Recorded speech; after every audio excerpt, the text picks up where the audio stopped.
Welcome to ChannelX TV. I'm delighted to be joined by Lee today, who's got a massively interesting story, which we'll get into in a second. But first of all, Lee, welcome. How are you? Very well, thank you. Thank you for having me. Lee, your story is fascinating, and the company Television and Film Services kind of says it all. But you've got a long history in the television and film industry. So how did you get started? Tell us about your first jobs and your history in the industry. It has been many years now. I started out in the industry at 17, going on 18 years old. Originally, I started out with a hobby and interest in photography, and naturally moved over to video, and ended up training for a few weeks in BBC in the Special Facilities Department in Ealing. And, so BBC, you started at the top of the tree. Yeah, I mean, I started out training, and I wanted to try and work out what part of the industry most interests me, and what better place to start out at. Yeah. And special facilities at the BBC, what does that mean? What sort of projects were you working on? So yeah, there were all specialist jobs. So at the time, we were working on a specific job, which was to fit a pinhole camera to a rugby ball, and that was being thrown in motion between two players. And wow. So we worked on that for about 3 months in the end. And that's actually capturing the motion of the ball on video with a camera in the ball thrown from one player to another on the field. Yeah. It wasn't being used for long, so it was, but it was an interesting project to get involved in, and see the different aspects of from trial to all the way through to seeing the shots being recorded. And where did your career take you after that?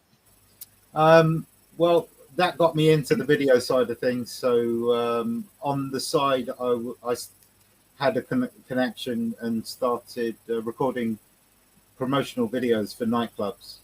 I bought a couple of cameras to get me going in that side of the industry. Mainly that work was on the weekend, so I found the cameras were available and not really doing anything during the week. So that prompted me to try and look for hire for them on the days that I wasn't having to use them. And that side of things flourished. So hence the rental company started, Lightning Media, and rental really picked up in a big way. Our name went round quite quickly.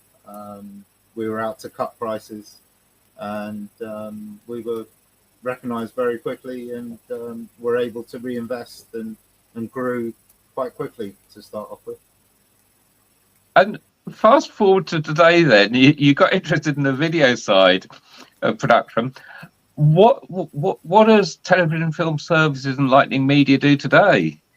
So Lightning Media started from day one, and that's always been the rental side of the business. About 15 years ago, I started to get into used sales. There's always been a lot of companies in the industry that may struggle, or maybe buying in bulk, where they're then looking for the latest equipment, and the second generation equipment needs to move on. So that's where I step in, and I look to buy in bulk any film and TV equipment. And that's been the main core of the business for Television Film Services, which the industry, it's seen a lot of ups and downs over the years. And not to sound in a bad way, but the down period is where we step in and work our magic. So acquiring the second generation equipment, and then which platforms do you sell it on? We mainly sell on broadcast specialist platforms, but also eBay is a main platform that we're using online. So a lot of the second generation equipment, we're mainly looking to sell abroad. There's not so much of a market here for it, the UK being the cutting edge of the industry. So we're mainly looking to move that equipment overseas to countries that are up and coming within the industry. So the worldwide appeal is what we're looking for. And it's really interesting because for those that know me, I started off on eBay selling second-hand computer equipment. And again, it was like yourself, when something had been in use at a business for 4 years, they clear out all their laptops and get brand new laptops. And I guess it's similar in the film industry, that new cameras come on the market. They want the newest camera for the next project. The old cameras are sat there and need clearing out. Or as you say, worst case, if a business goes into receivership, then everything needs clearing out. Exactly. We've mainly focused on companies that have been closing. We go in and we'll buy absolutely everything production equipment wise. Some companies may look to go and cherry pick, just looking for the best equipment and leave the rest behind, whereas we'll make the job a lot easier for the company, where we go in and completely clear out. So it works for both sides when it gets to that stage. And talk to me about the type of equipment that you're selling, because I'm guessing just from the fact it's in the film industry, it's quite specialized. But what sort of price points are we talking about? And is it just cameras, or is it lighting equipment, sound equipment? What are you trading in?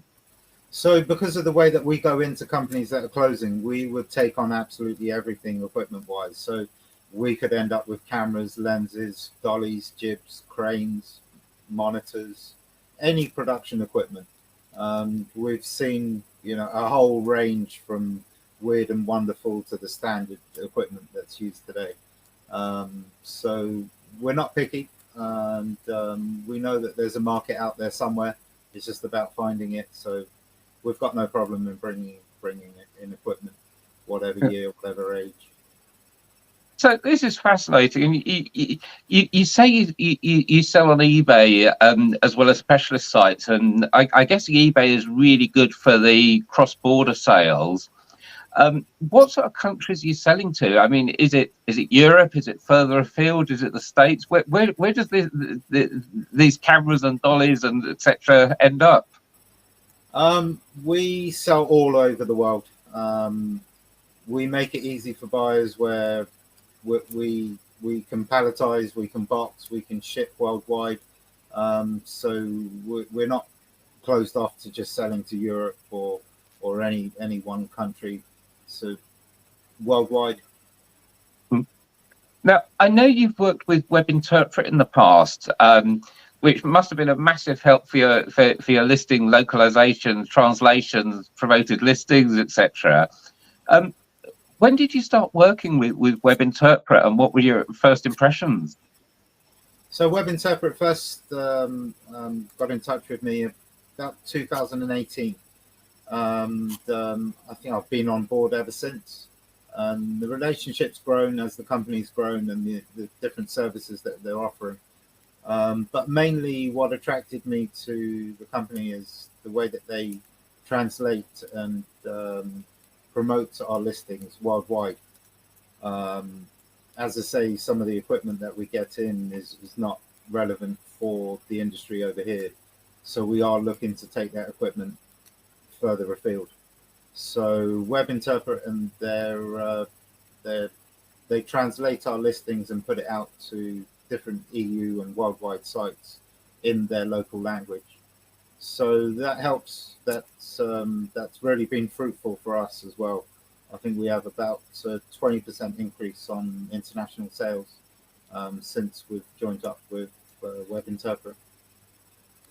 So 20% increase. That's really significant. How does the process work? So you've got a listing, say, on ebay.co.uk, which is relatively simple because you could do it in English. It's the same language. When do you want to take it to France or Brazil or Romania? What does Webinterpret do for you? Is it as simple as pressing a button, or is it more complex? It's literally as easy as that. Once they've taken on the account, they will promote and translate the listings for the different eBay sites worldwide. So I could list one product. That one product will then turn into, oh, sorry, one listing will turn into maybe 10 listings. So eBay Italy, eBay Germany, eBay France, so on and so forth.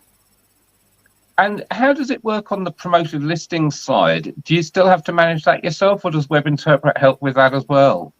They take care of all of that as well. So I'll notice that my listings are at the top or as close to the top as possible throughout eBay, which helps because the buyers are seeing my listing first. So I'm not too sure what the percentages are, but I know that Webinterpret are doing very well for us on that side of things as well.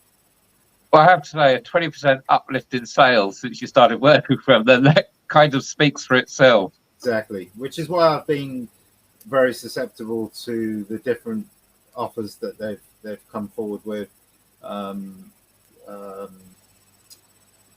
sticking to their promoted listings and so forth. Sometimes when sales are, or when the market's hit as it is, it's quite difficult at the moment with the worldwide market. But that's not something that I've cut out. I know that they're promoting the listings worldwide, and we can see the return. So Lee, selling to Europe, obviously we've just had GPSR coming in December. And I know you've been working with Webinterpret on this, and I'm really interested to know what the impact of the GPSR regulations were on you, and what happened when you found out Webinterpret had a solution. Well, from the beginning, when I received a couple of messages from eBay, I thought, oh no, something else. I know the feeling well. To get this, who am I going to get on the case? So I kind of stuck my head in the sand for the first couple of messages that I got from eBay. But then I really realized that the date's coming closer. Is this going to close off my EU sales and worldwide? 13th of December 2024. Exactly. So yeah, I was very concerned about it, to be honest. And I'd been speaking to other eBay users about it, and they were concerned, and we all didn't know what way round we were going to turn to, and it was a little bit confusing. Did we have to input loads of data? And I've got thousands of products listed on eBay, so that's, you know, weeks of work. And and I think especially when you're selling second generation equipment, it's not like new equipment where all the data is up to date and easily available. Some of this equipment might be 5-10 years old and very specialized, and manufacturers may have even gone out of business themselves. So it must have been a nightmare that you were facing. Yeah, it was. But after realizing that I needed a solution, and having a lot of concern about it at that point, because we knew that our EU and worldwide sales were going really well through what Webinterpret was doing for us through the localization and promoted listings. We didn't want anything to change. We didn't want a downturn in revenue. So we were approached by Webinterpret for their GPSR solution, and fortunately, the work around it was minimal, and the way that it's been rolled out is working perfect. They can be one of the categories within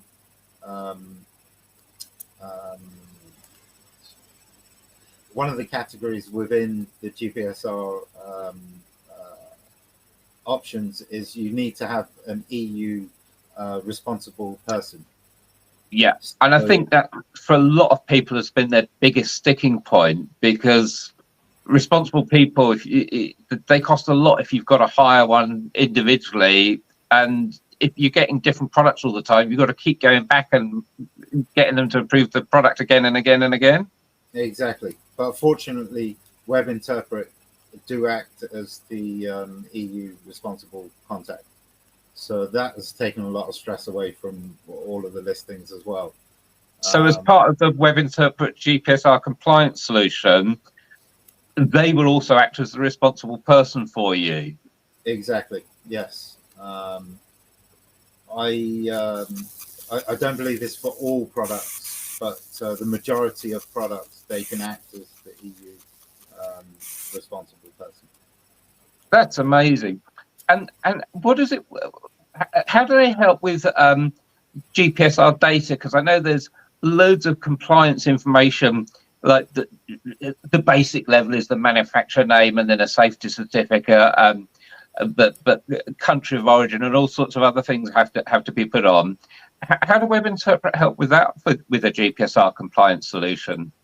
So when I first got round to inputting the data, which is all done through the Webinterpret website, most of the information has been selected by Webinterpret already. So it's kind of pre-populated. Pre-populated. And mainly the information that I needed to input were specific details for the piece of equipment, the manufacturer, and so on and so forth. But the majority of the information was input by Webinterpret themselves, which again saved a lot of time and effort. Yeah, I can imagine, because I spoke to so many sellers in the run up to December, and it sounds like you spoke to a lot of colleagues in the industry as well. I know it was a massive concern, and I think it's heartbreaking to say, but I know quite a few businesses that just decided to stop selling to Europe because of the requirements. What would your kind of through with all the stress around the GPSR, I was searching online, what are the options? What can I do? Is there an easy way around this? Do I need to open up a branch in Europe? There were various different things going around in my head because it was still up in the air, and not many people knew what to do, what was coming, what the impact was going to be. So to be honest, a lot of the people that I've spoken to that are eBay sellers as well, I've recommended them to go through Webinterpret simply because how easy it's been, the move over, the limited information that I needed to put in. The main thing is from our side that I was looking at it, I've got thousands of products listed. Now, if each and every one needed information, I would have been there for weeks on end. And in that time, the GPSR would have already rolled out on eBay. So I would have lost sales in the meantime. So the way that Webinterpret rolled it out, perfect. And I think there's one other thing that people worried about on GPSR compliance, and that is the compliant labels to go on the packaging. Have you started using Webinterpret's GPSR labels yet? You downloaded through Webinterpret as well in the local language, wherever the sales come from. Sorry, got a fly now. So that's made things easy as well, that you can download it through the website and attach them straight onto the parcel. And we'll put a link below this video to the Webinterpret GPSR compliance solution, because I think it's an amazing solution.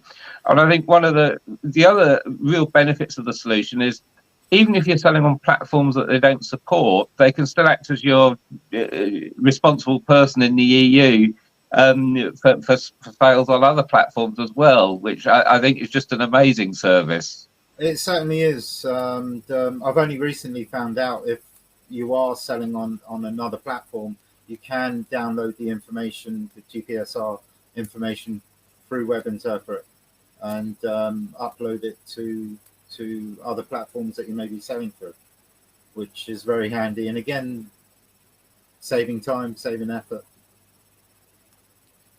So, Lee, congratulations on the business. It sounds an absolutely amazing business, and got over the GPSR hurdle thanks to the Webinterpret GPSR compliance solution.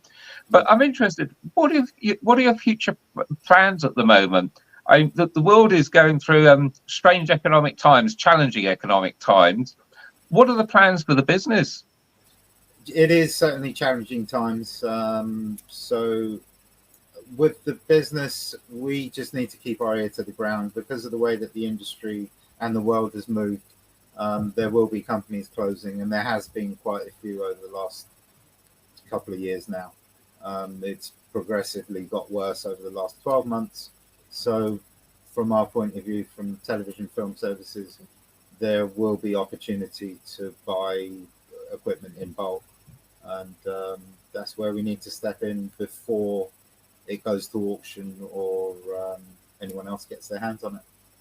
Yeah, so if you're a company out there, and I shouldn't be smiling, but if you're sadly struggling, Yeah. and need to dispose of equipment, then Lee is your person to go to. Yeah. Lee, I want to thank you so much for your time today. It's been fascinating talking, and hopefully we'll speak again soon. For sure. Thank you for having me.